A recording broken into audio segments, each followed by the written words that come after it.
Welcome to the Sandeep. So Sumit, hi Sandeep, how are you? I'm good. What about you? Same year यार, सब ठीक चल रहा है, आप बताओ। बस ठीक है, चल रही है जिंदगी।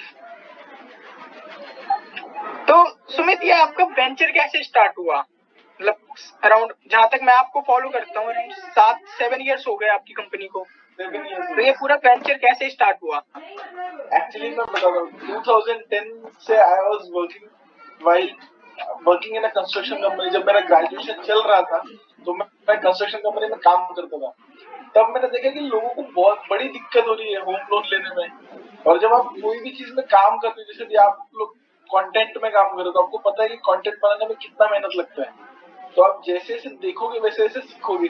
तो मैं था सेल्स में, तो मैं देख रहा हूँ यार, ये लोगों का पेमेंट बड़ा ड्यू होता जा रहा है। तो जब पता किया तो बोलते ये लोग लोन ही नहीं हो रहा है, होम लोन में बड़ी दिक्कत हो रही है लोगों को। फिर मैंने सोचा कि कुछ बिल्ड करते हैं। तो मैंने जब उसको डीपली समझा ना, रियल एस्टेट मार्केट बोलो और हाउसिंग बायर्स जो मार्केट था, उसमें मैंने देखा कि 90% जो होता था डील, वो लोन के भरोसे होता था कि मैं घर लेने आ रहा हूँ, मेरे पास 5 लाख रुपए है, 30 लाख रुपए मुझे बैंक लोन दे देगा तो मेरा घर हो जाएगा। 90% वैसा डील हो रहा था। बोला ये तो बहुत बड़ा मार्केट है यार। और इंडिया में खुद का घर होना एक इमोशनल फैक्टर है। सपना है। सपना तो है ही। तुम भले ही 1 करोड़ रुपए महीना कमा रहे हो, अगर तुम्हारे पास 10 लाख का खुद का घर नहीं है तो तुम अनस्टेबल ही हो इंडियन मेंटालिटी में। ठीक है, वो तो बेसिक है। तो मैंने देखा कि यार ये तो बड़ा बड़ा बहुत बड़ा अपॉर्चुनिटी है, क्योंकि तब इंडिया की पॉपुलेशन 120 करोड़ के आसपास कुछ था 2010-11 में। बोला यार 120 करोड़ लोग हैं और मैक्सिमम यंग है। सब यंग भी है। और वो टाइम तक बहुत कम लोगों ने घर भी लिया हुआ था, मतलब जो खुद के घर थे वो बहुत कम इसके थे। उसके बाद तो 2014 के अंदर नरेंद्र मोदी जी ने हर घर अपना घर होना चाहिए ऐसा एक स्कीम भी लाया था। फिर प्रधानमंत्री आवास योजना लाया to promote people buy homes. तो मैं बोला ये तो अच्छी अपॉर्चुनिटी, तो करते हैं कुछ। फिर 2015 में I left this job of my construction company and I started my home loan consultancy. तो देखते देखते मैं सीखता गया कि ये कैसे होता है। तो जब हमने शुरू किया था तब टाइम लगता था कुछ 15 दिन 20 दिन। अभी हम लोगों ने उस प्रोसेस को इतना सिंप्लीफाई बना दिया है कि if you want we can get your home loan done in less than 3 days, that is 72 hours. जो हमारे वेबसाइट पे भी लिखा है होम लोन इन 72 आवर्स। तो जो 20 दिन का सफर था और 20 दिन के बाद धक्के खाने के बाद भी जो इंडिविजुअल को गारंटी नहीं था कि उसका लोन होगा या नहीं होगा, वो हमने उस प्रोसेस को पूरा 72 आवर्स में लिया है। And if we are committing कि आपका होगा तो डेफिनेटली होगा, बिकॉज हम लोगों ने मोर देन 3000 होम लोन्स भी कर दिया। तो you get the experience after doing all this numbers. तो ऐसा सब है। तो वहां से शुरू किया 2015, 16, 17 में हम बहुत सीखे, गलतियों से सीखी कि when you are new, every file is a different story. तो सीखते सीखते सीखते फिर हम लोगों ने एक्सप्लोर करने लगे कि और कौन से। फिर वो होते ना कि इंसान सोचते हैं ये प्रॉब्लम सिर्फ इस एक शहर में नहीं होगी, ये तो पूरे देश में चल रहा है, हर घर की है। हर घर की कहानी है ना, तो हर शहर हर गांव की कहानी है। तो फिर आई थॉट कि हम लोग इसको थोड़ा बड़ा बिल्ड करते हैं, मल्टीपल सिटी स्टार्ट करते हैं। फिर 2019 में we started one more city. फिर 2020 में हम लोगों ने एक और शहर स्टार्ट किया, बट फिर अनफॉर्चुनेटली कोविड आ गया तो we stopped on expanding new cities. But जो सेंटर्स थे हमारे, हम लोगों ने उसी को एक्सप्लोर करके उसी में मार्केट कैप्चर करना चालू किया। तो this is how what loan intouch does. अगर किसी को लोन चाहिए तो they can come up to us. We have built a website where you can come and apply. We are soon coming up with the mobile application also where anyone can come and apply for the loan. ठीक है, plus अभी हम लोगों ने इतने loan कर दिए तो जिनके हो गए हैं वो खुद भी रेफर करते हैं हमारे पास। बिल्डर्स के साथ भी हमारा कुछ टाई अप है। और वैसे this is very good referral building game. तो हम लोगों का रेफरल गेम स्ट्रॉन्ग होता जा रहा है दिन ब दिन। प्लस जितने तुम ज्यादा कस्टमर को सर्व करोगे वो डेफिनेटली तुम्हें ही रेफर करेगा, उसके फ्रेंड्स में या फैमिली में किसी को भी लेना हो तो this is how it is. तो ये आप बैंक या फिर non financial bank institute NBFC के साथ काम करते हो या फिर किसी पर्टिकुलर बैंक के? हम लोग या मतलब या फिर ये इसके बिहाइंड द सीन पूरा प्रोसेस कैसे है?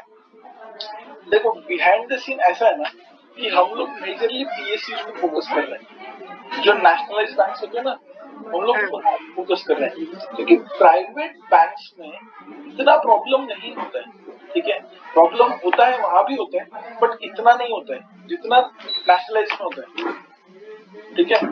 और दूसरा चीज है कि प्राइवेट प्लेयर्स कर भी कितना रहे, टोटल कंपोनेंट में 15% 20% का स्टेक है प्राइवेट बैंक एनबीएफसी, जैसे पीएनबी हाउसिंग फाइनेंस हो गया, मुझे अच्छे से याद है जितना पीएनबी हाउसिंग फाइनेंस में मेरा जो हेड ऑफिस है औरंगाबाद में, पूरे मार्च महीने में एक फाइनेंशियल इंस्टीट्यूट ने किया था, उससे 10 करोड़ ज्यादा मैंने अकेले ने किया था।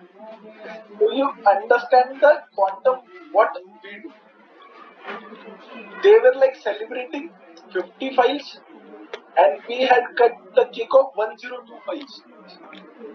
तो क्वांटम जो होता है प्राइवेट बैंक में एनबीएफसी में बहुत कम होता है। हाँ रिसेंटली कुछ प्राइवेट बैंक्स बहुत एग्रेसिवली काम करने लगे हैं हाउसिंग फाइनेंस में, जैसे एचडीएफसी हो गया, एक्सिस हो गया, आईसीआईसीआई हो गया, but they have certain limitations, ठीक है। पीएसयूज में लिमिटेशन बहुत ज्यादा होती है बट उनका क्वांटम और कस्टमर बेस बहुत बड़ा होता है। बी इट यू और मी, अगर हम दोनों भी कभी कोई लोन लेना चाहेंगे तो हम लोग कभी भी गवर्नमेंट बैंक की तरफ हमारा अंदर से झुकाव ज्यादा होगा, हालांकि अगर हमारे नॉर्म्स में नहीं बैठेगा तो we will have to go with private banks. But अब उसके लिए भी आरबीआई ने गाइडलाइंस ला ली, आफ्टर अ ईयर और 2 you can transfer your existing loan to any bank which you want. तो अब ऐसा भी नहीं कि एक बार लिए तो मुझे जिंदगी भर वहीं रहना है। If you are not satisfied or not happy with your existing lender, you can shift your bank.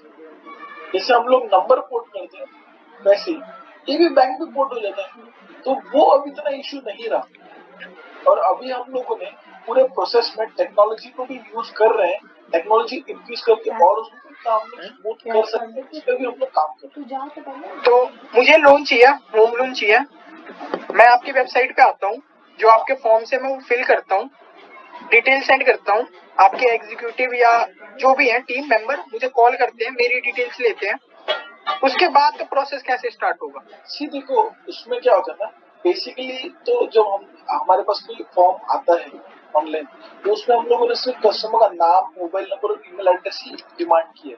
फिर हमारा एग्जीक्यूटिव उनको कॉल करेगा और कॉल करके उनको बेसिक इंफॉर्मेशन पूछता है कि आप कहाँ लेना चाहते हैं, क्या लेना चाहते हैं, ठीक है। और फिर उसके बाद हम लोग कुछ बेसिक डॉक्यूमेंट्स कस्टमर से व्हाट्सएप पे मंगवाते हैं। व्हाट्सएप पे आने के बाद में उनका कुछ सिबिल विबिल चेक करते हैं हम लोग की इफ इज एलिजिबल और नॉट, इनकम क्राइटेरिया चेक करते हैं। फिर हम लोगों को एक बेसिक चेकलिस्ट भेजते हैं जो बैंक को लगता है। वो डॉक्यूमेंट्स जैसे ही कस्टमर को सेट होता है हमारा एग्जीक्यूटिव जाके उनके घर से कलेक्ट करता है या ऑफिस से कलेक्ट करते हैं, जहाँ भी वो बोलते हैं, ठीक है। वो कलेक्शन के बाद में हम लोग वो प्रॉपर्टी का लीगल और टेक्निकल वेरिफिकेशन करवाते हैं और उसके बाद में बैंक में फाइल जाता है और वहां से वो सैंक्शन होने के बाद कस्टमर को बैंक आना होता है।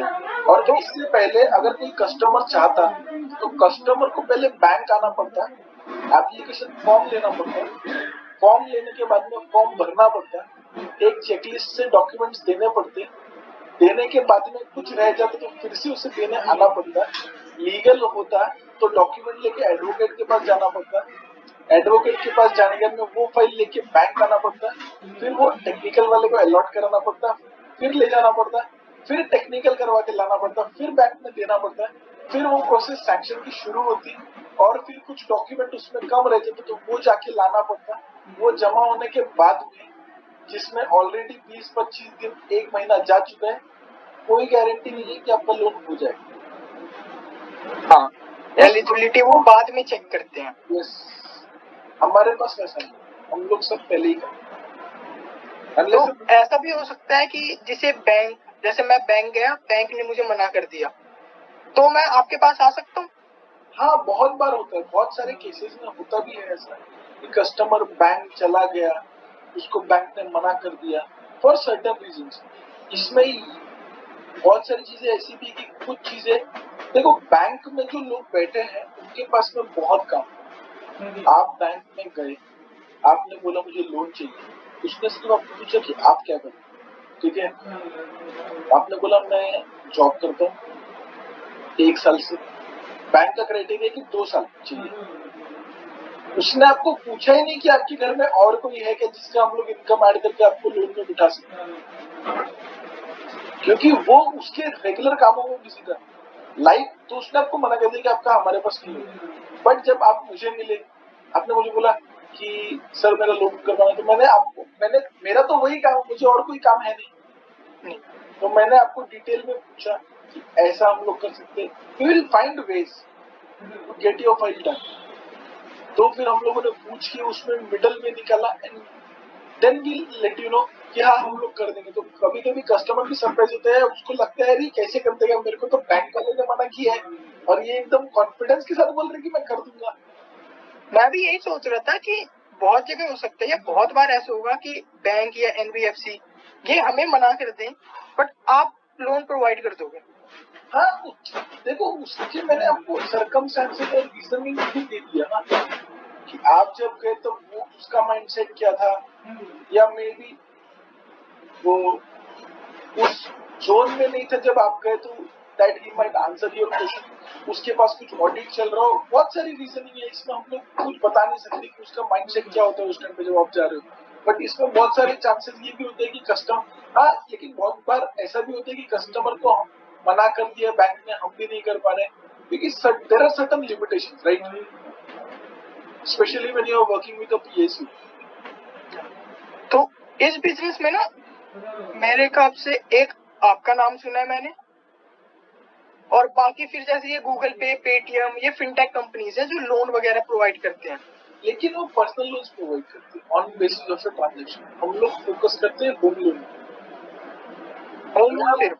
बट आपकी वेबसाइट पे तो कार लोन और एजुकेशन लोन भी है ना। हाँ, कार लोन और एजुकेशन लोन भी है, बट कार लोन और एजुकेशन लोन का क्वांटम कितना है? कार लोन तो आप अगर शोरूम जाओगे तो वहां आपके पास एग्जीक्यूटिव बैठा है, वो बहुत बड़ा प्रॉब्लम नहीं है सॉल्व करने के लिए। अगर आप देखोगे तो कार लोन का टर्न अराउंड टाइम होता है 1 दिन का, 1 ही दिन या 2 दिन का मैक्स, कि आप शोरूम गए वहां डॉक्यूमेंट दिया, या तो 1 दिन में वो हाँ बोलेगा ना तो नहीं बोलेगा। उसमें कोई रॉकेट साइंस नहीं है ना। आप पीस खरीद रहे हो, उसका प्राइस फिक्स्ड है, तो ना उसमें लीगल कुछ इशू है ना टेक्निकल कुछ इशू है, तो प्रॉब्लम क्या है? कुछ भी नहीं है। प्रॉब्लम कहाँ आता है? जब आप प्रॉपर्टी परचेस कर रहे हो तो आपको उसका लीगल भी देखना है और टेक्निकल भी देखना है। अगर तो जैसे आप जब लोन लेते हैं आपके थ्रू, तो आप वो प्रॉपर्टी के चेक करते हो कि भाई वो प्रॉपर्टी लीगल है, बाद में कुछ फ्रॉड ना हो? पूरा चेक करते हैं पूरा।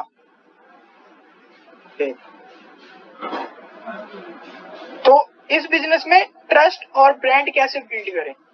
क्योंकि जैसे आपने जिसकी हेल्प करी या आपने जिसको लोन दिलवाया वो बंदा आप पे ट्रस्ट करेगा, लेकिन अगर वो मुझे बोलता है कि भाई ना इस बंदे से आप लोन ले सकते हो, ये बंदा काम कर देगा, तो कहीं ना कहीं मेरे बताओ, एक चीज मैं एग्जांपल के साथ बोलता हूँ, ठीक है। आप और आपका 2 दोस्त, आप और आपके एक दोस्त कभी मार्केट गए, ठीक है। आपको फॉर एग्जांपल कुछ शूज लेना है या शर्ट लेना है, फॉर एग्जांपल आप मार्केट में 100 दुकानें हैं, हाँ 100 दुकानें आपको दिख रही है। आपके साथ जो दोस्त है वो आपको बोलेगा यार ये दुकान से मैंने लिया था, अच्छा चला, अच्छा शर्ट है, तू ले ले। तो कभी भी आपके मन में झुकाव उस चीज के लिए रहेगा क्योंकि you have heard the exact review from a person you know, क्योंकि आपके पास एक्सपीरियंस बंदा है ना जिसने आपको उस चीज का रिव्यू दिया है। और यही अगर कोई आपको बोलेगा ये दुकान से मत लेना क्योंकि इसके कपड़े खराब होते हैं, क्वालिटी खराब होती है, तो आपको 50% ऑफ में भी दे रहा होगा, तो आप बोलोगे नहीं यार मैं यहाँ से नहीं लूंगा, इसका कपड़ा अच्छा नहीं होगा, भले वो दिखने में कितना भी अच्छा लगे। हाँ, तो दैट इज ह्यूमन टेंडेंसी। क्योंकि ट्रस्ट वाले बंदे ने एक पर्टिकुलर चीज के लिए मुझे अच्छे रिव्यू दिए हैं और एक पर्टिकुलर चीज के लिए गलत रिव्यू दिया है, बट मैं पूछ रहा हूँ, जिस बंदे का आपने लोन नहीं करवाया, मैं जैसे अज्यूम करता हूँ फर्स्ट टाइम मैं आपके पास आ रहा हूँ, जो बंदे मतलब नहीं जानते हैं उनके बीच में कैसे ट्रस्ट करें? जैसे स्टार्टिंग में ओयो या ओला आया था, किसी को ट्रस्ट नहीं हो रहा था, भाई फ्री में राइड देंगे, फ्री में स्टे देंगे, तो ब्रांड या वो ट्रस्ट कैसे बिल्ड करे? उसमें मैं बोलता हूँ कि that's where the marketing comes, ठीक है। How you present yourself in front of the customer, वो बहुत जरूरी है। अगर आपका कोई कस्टमर आपसे कुछ पूछे and you are not able to answer a question, so that brings doubt in his mind. But whatever he asks and you know the exact answers for those things, तो उसको लगता है at least he has the knowledge. ऐसा नहीं होना चाहिए कि आप कुछ बोल रहे हो, वेबसाइट पे बैंक की कुछ दिख रहा है, आपके वेबसाइट पे कुछ दिख रहा है। So वैसी सारी जो चीजें होती है ना, तो कस्टमर का ट्रस्ट कहीं ना कहीं आगे पीछे होने लगता है। But when you are dealing with the customer, मुझे नहीं याद आज तक पिछले 7 सालों में मैंने 3,500 होम लोन कर दिया है मैंने। मैं हर कस्टमर को पर्सनली मिला हूँ, बट नॉट एवरी कस्टमर को मैंने शुरू में डील किया होगा। जैसे होता है ना कि मेरा कोई सेल्स एग्जीक्यूटिव चला गया, तो हर कस्टमर को शुरू में मैं नहीं मिलता, बट मुझे नहीं याद आज तक किसी को मैं फर्स्ट पीस में मिला और वो केस क्रैक नहीं हुआ। मतलब वो डील क्लोज नहीं, जरूरी नहीं कि हम लोग कस्टमर हमसे ही लेगा, क्योंकि कभी कभी क्या होता है, हम लोग उसको 80% दे रहे, उसको चाहिए 90%, तो उसको मजबूरी से प्राइवेट बैंक या पीएसयू जाना पड़ेगा, प्राइवेट बैंक जाना पड़ेगा, क्योंकि there are certain limitation when you working. तो वो केसेस अगर हम लोग छोड़ेंगे, तो मुझे नहीं याद कि कोई केस हम लोगों से छूटा होगा जिससे मैं पर्सनली मिला या मेरे सेल्स टीम मिला होगा। We try to convert all those leads. कभी कभी हम लोगों को भी कुछ कंसेशन देने पड़ते हैं कस्टमर्स को, but yes it's tough, but it's not impossible.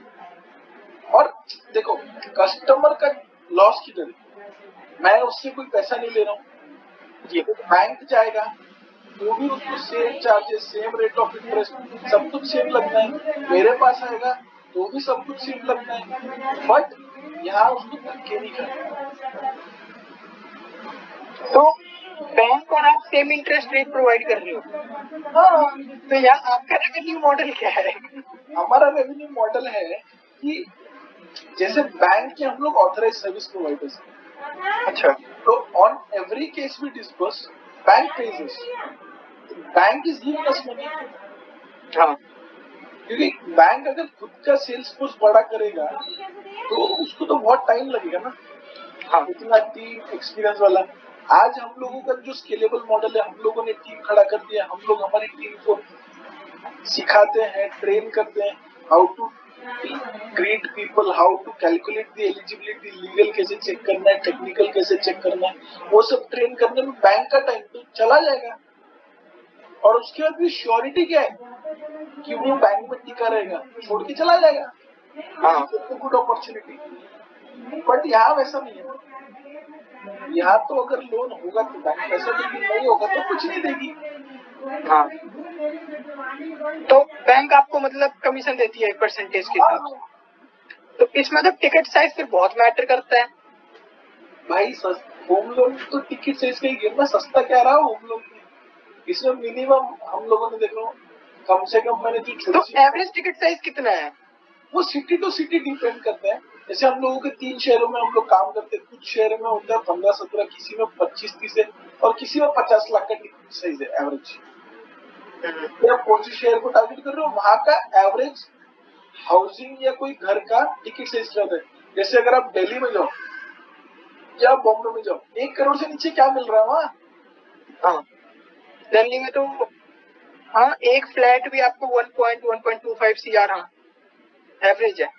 अगर आप वही नोएडा, गुड़गांव जाओ तो आपको 40 लाख, 45 लाख, 50 लाख से शुरू हो जाएगा, थोड़ा आउटस्कर्ट्स। वही आप पंजाब साइड जाओ, पंजाब साइड जाने के बाद में गुड़गांव के बाद में और फिर चंडीगढ़ आएगा, मोहाली। चंडीगढ़ तो फिर बहुत महंगा है। चंडीगढ़ तो मैं बोल रहा हूँ वहां तो कोठियां ही है। मोहाली में you can go and buy flat. हाँ, so it depends on the market of the city which we are targeting. Basically अगर आप मेरे को पूछोगे तो I am focusing on affordable housing, जो स्टार्ट होता है कि 10 लाख से 1.5 करोड़ तक का जो सेगमेंट है, मैं उसी चीज पे फोकस करता हूँ ज्यादा। अच्छा, तो मतलब टायर 1 टायर 2 सिटी आप ज्यादा टारगेट करते हो? भाई टीयर 2 में 75-80 लाख के ऊपर कुछ नहीं मिलता। टीयर 1 में भी है, टीयर 1 का है बट आउटस्कर्ट्स वाला पार्ट है। हाँ, क्योंकि भाई वही क्वांटम है ना जो मार्केट टैप करने की कोशिश कर रहे हैं। हाँ, जिसको जो 10 करोड़ का घर ले रहा है, आपको क्या लगता है उसको बैंक लोन नहीं दे रहा होगा? उसको तो दे देगा, आराम से देगा। ये हमेशा उनको तो फोन करके परेशान करते हैं। हक्के हमेशा मिडिल क्लास ही खाता है। हाँ, और कोई नहीं खाता। जैसे अभी मैंने बहुत इन्वेस्टर से बात की, वो मुझे बोल रहा था कि नहीं मैं तो लोन लिया, मुझे कोई दिक्कत नहीं। अरे मैं बोला सर आपके पास 50-200 करोड़ पड़े हैं, आपको कौन परेशान करेगा? बट जो कस्टमर के पास वो 1-1 रुपया जोड़ के घर ले रहा है, उसको तो बैंक परेशान ही करेगा ना। और तो आपने एक्सटर्नल फंडिंग उठाई है? नहीं अभी तक नहीं उठाएंगे अभी जल्दी। अच्छा, तो जैसे एक मैं कौन सा इंटरव्यू पढ़ रहा था या फिर कहीं पे वो था, कोटक महिंद्रा जी का स्टेटमेंट था, उदय कोटक का, कि ये फिनटेक कंपनीज हैं, ये बैंक का बिजनेस खत्म कर देंगी आने वाले टाइम में। तो मतलब ये सही में है? नहीं, फिनटेक कंपनी जो बैंक का बिजनेस खत्म कर देगी ना, वो उन्होंने बोला था जो पेमेंट गेटवेज वाली फिनटेक कंपनी से। हाँ, जैसे पेटीएम है, गूगल पे है, क्योंकि ये कंपनीज भी लोन जल्दी प्रोवाइड कर देते हैं। They are providing business loans, business loan, personal loan भी, personal loans and business loans. इसका सेगमेंट क्या है, क्वांटम क्या है, हम लोगों को वो भी देखना पड़ेगा। अगर मैं बोलूंगा ना, कल ही मैं एक स्टडी पढ़ रहा था, सो इंडिया में होम लोन का मार्केट है 22.4 लाख करोड़ पर ईयर। 22.4 लाख करोड़, हाँ बहुत बड़ी मार्केट है। ठीक है, पर्सनल लोन 1 लाख करोड़ भी नहीं होगा, 22 तो बहुत दूर की बात है, 10% भी नहीं है ये तो फिर। सो उसमें you don't see the quantum, ठीक है। और इफ यू आस्क मी ना, अभी हम लोग सब स्टार्टअप्स बोल रहे हैं, मैंने देखा कि अभी स्टार्टअप्स का लहर आ गया है, everyone wants to be the founder of something, ठीक है।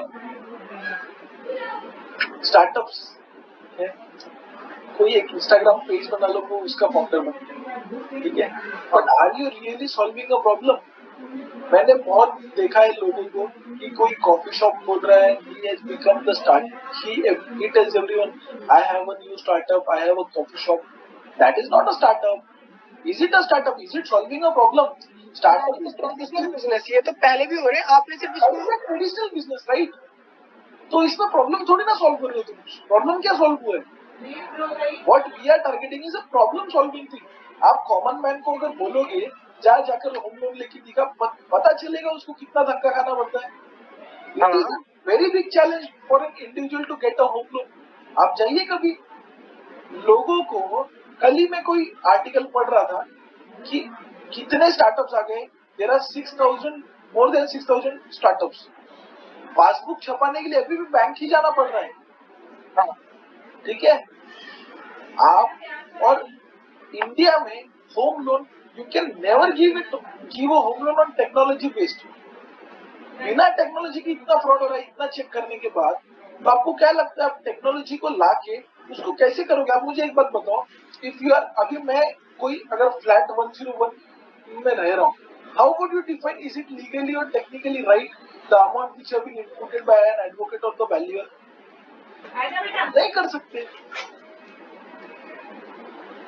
नहीं, ऐसे तो नहीं फाइंड कर सकते, नहीं कर सकते हम लोग आज 2025 के बाद ये डिफाइन कर पाएंगे कि am I the owner of that property और नॉट, जो मैंने 2020 के बाद खरीदी हो, क्योंकि उसमें सब में आधार लिंक होगा। बट कितने लोग हैं यार जो 2020 के बाद का घर ले रहे हैं? सही बात है। हम तो आज भी लोन कर रहे हैं जो 1990s में बने घर, उसको तुम कैसे डिफाइन करोगे ही इज दी ओनर और not? Whether the construction has been done as per the approved plan और नॉट? जो अगर वो 22वें माले पे घर ले रहा है, वो 22वां माला उसने बनाया है कि नहीं बनाया? How can you define it? जब तक आदमी वहां जाके वेरीफाई नहीं करेगा आप कर सकते हो क्या? नहीं कर सकते हो।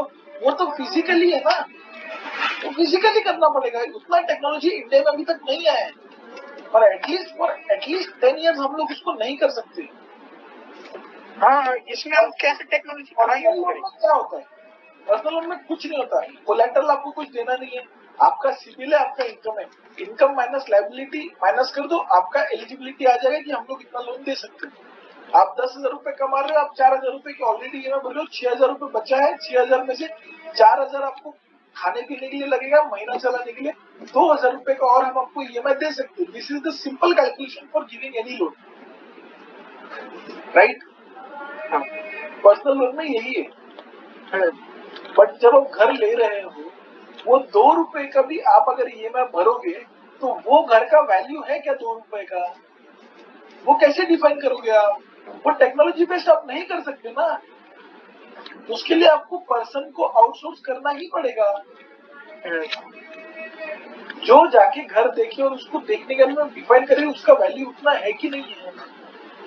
सही बात है। जो प्रपोज कर रहा है, जैसे आप मुझे कोई घर बेच रहे हो, ठीक है, आप अगर मुझे कोई घर बेचना चाहते हो तो कैसे मैं पता करूं कि वो घर आपका है कि नहीं? हाँ, क्योंकि अगर 2020 पे पहले है तो बहुत टाइम पे तो पेपर भी नहीं होते लोगों के पास। पेपर किसी के जल जाते हैं, किसी के घूम जाते हैं। अब अगर जो मैं अपने जो प्रॉपर्टी मेरे दादा ने या मेरे परदादा ने बाय करी होगी, उस प्रॉपर्टी के तो पेपर भी नहीं होंगे मेरे पास। तो मैं वही बोल रहा हूँ, this is very big problem which I am trying to solve. अभी लोगों को क्या लग रहा है ना, मैंने बहुत बार देखा भी है कि whenever we reach an investor, तो लोगों को लगता है this is a traditional business जो स्मॉल डीएसएस या ये लोग करते हैं। बट होम लोन एक ऐसा सेगमेंट है ना जो 20 साल तक चलने वाले एटलीस्ट। मिनिमम रिपेमेंट जो एवरेज मिनिमम रिपेमेंट लेता है कोई, वो 20 साल का लेता है। हाँ, उतने का तो लेगा मिनिमम। 20 साल का रिपेमेंट लेगा। अब 20 साल की जर्नी में पेपर है, पेपर नहीं है, हर साल आपको इंटरेस्ट सर्टिफिकेट लेना है, लोन स्टेटमेंट लेना है, कोई तो चाहिए ना जो आपकी मदद करे। हाँ, तो आप ये सारी सर्विस भी प्रोवाइड करते हो? हाँ, अगर कस्टमर्स को तकलीफ है, वैसे तो बैंक ईमेल पे भेजता है, बट बहुत सारे केसेस में नहीं मिल पाता कस्टमर्स को, तो वी हेल्प हिम गेट दो statements and interest certificates. You can't just lay off your customer after selling the product. Yeah. And if you're doing so, you're not a good entrepreneur. तो आपको जो referral वाला चीज है वो नहीं मिलेगा, जो कि मैंने बोला कि ये आपके पास कस्टमर 1 साल में एक बार आता है, ठीक है, इंटरेस्ट सर्टिफिकेट के लिए, और उसको मालूम है कि अगर मैं इनको कुछ बोलूंगा नहीं तो ये मेरा काम डिले करेंगे, तो खुद आने से बोलेगा सर मेरे दोस्त को होम लोन चाहिए, उसका नंबर है और मेरा भी एक छोटा सा काम है, मेरा एक इंटरेस्ट सर्टिफिकेट प्लीज भिजवा देना। तो that goes hand in hand. और वो वैसा नहीं भी करेगा तो we are willing to give them service यार। ऐसा तो है नहीं कि एक बार बेच दिया तो हम लोग हाथ खड़े कर दें। तो अपकमिंग इंडस्ट्री अब कौन सी होने वाली है? नो कि मतलब the big industry in India. देखो मैं बोलूंगा बिग अपकमिंग जो ट्रेंड्स होता है for a period of 3, 4, 5 years होता है, ठीक है। Real estate is on boom, इसका मार्केट बहुत बड़ा है। रियल एस्टेट का बिजनेस तो मुझे लगता है कभी खत्म ही नहीं हो सकता। मैंने शुरू में क्या बोला था कि खुद का घर होना एक इमोशनल फैक्टर है इंडिया में। जैसा कि जैसे वो घर मेरे फादर का है, अगर मैं अभी भी सोचता हूँ तो मैं यही सोचता हूँ कि वो घर मेरे फादर का है, जब मैं पैसे कमाऊंगा ना एक मैं अपने हिसाब से घर लूंगा, तो वो एक सेकेंडरी हो जाता है कि यार फादर का है, दादा का है। हर बंदे को अपना घर तो चाहिए ही चाहिए। एक और चीज मैं आपको बोलूं, when all these things happen कि हम लोग घर लेना चाहते हैं या फिर जैसा हमारे प्रधानमंत्री चाहते हैं कि सबका घर हो, ठीक है, तो जब तक 140 करोड़ का घर होगा ना तब तक देश का पॉपुलेशन भी 200 करोड़ हो चुका होगा। हाँ, ठीक है। और ऐसा नहीं है ना, अभी आपका इनकम अच्छा है, आपने एक घर ले लिया, उसका लोन भर दिया, आप सोचेंगे यार मैं एक और ले लूँ, वो मैं किराए से लेके तो मेरा फिक्स इनकम चालू हो जाए। आई हैव सीन पीपल जिनके 2 घर है, 3 घर है। So it depends how things goes. Income अच्छा चलेगा तो कोई घर 3 ले लेता है, या फिर किसी ने 2 BHK लिया तो बाद में सोचता है अपने 3 BHK ले लूं, 3 BHK लिया तो मैं 4 BHK ले लूं। तो ये इंसान का दिल है ना, कभी भरने नहीं वाला, और भरेगा भी नहीं। भरना भी नहीं, because once you find, you don't find aim, you're living a worthless life.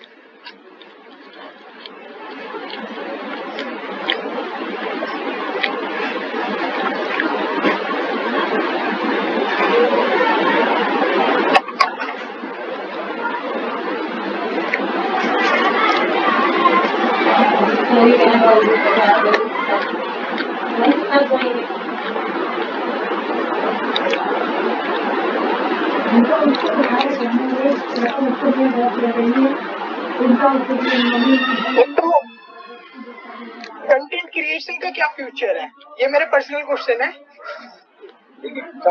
देखो मैं अभी दिल्ली गया था, तो I met a content creator, she was very good. तो कंटेंट बहुत गुड, बट देखो जैसे मैं बोलूंगा, जो मैं पर्सनली फील करता हूँ, कंटेंट क्रिएशन हो गया या हमारा इंडस्ट्री हो गया, ये रियल एस्टेट ब्रोकर वाला लाइन है या लाइफ इंश्योरेंस का एजेंट है।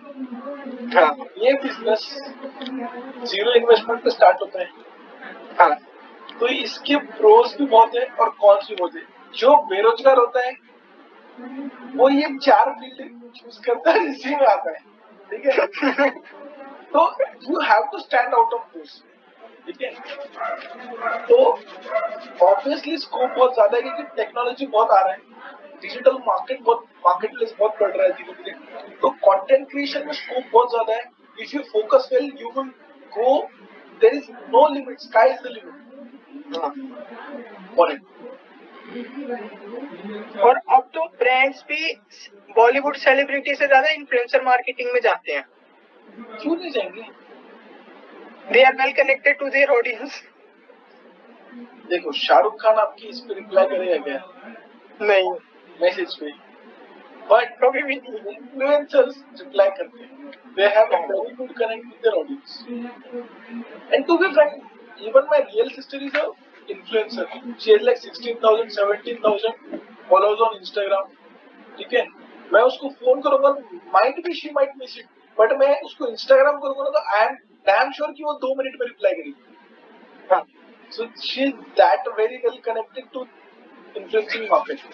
तो it is very good market place. Influencers के लिए बहुत अच्छा opportunity for a period of 3, 4, 5 years कि वो बिल्ड कर ले, and if you build good there is no looking back. क्योंकि एक बार नहीं, कंटेंट क्रिएशन का ना मुझे ऐसा लगता है आप लाइफ टाइम कंटेंट क्रिएट नहीं कर सकते। आपको या तो उससे कोई बिजनेस क्रिएट करना पड़ेगा, या फिर आपको उस फील्ड से किसी और फील्ड में जाना पड़ेगा। जैसे अगर भुवन बाम की बात करूं, उसका टारगेट बॉलीवुड है, वो अब हॉटस्टार, नेटफ्लिक्स हर जगह काम कर रहे हैं, तो उनका टारगेट वो है। और जितने भी इन्फ्लुएंसर जो फाइनेंस वगैरह हैं, आज सुबह कहीं पढ़ा था, मैं वापस आपको बोल के सुना, ठीक है। In the coming years we will be limited not by the technology but by imagination. So, आपका इमेजिनेशन खत्म होती, कंटेंट क्रिएशन खत्म हो गया। इंसान सोच के कितना नया सोचेगा यार। दरवाजे से आने वाला है तो दरवाजा खोल के आएगा, एक बार तोड़ के आएगा, एक बार बिना दरवाजे के आएगा, लेकिन आने के रास्ते तो 3-4 ही है, खिड़की से आ जाएगा। तो इमेजिनेशन जो होता है after a period it will stop. और वो भी आप कितने तरीके से बता दोगे कि भाई इस दरवाजे से आना है।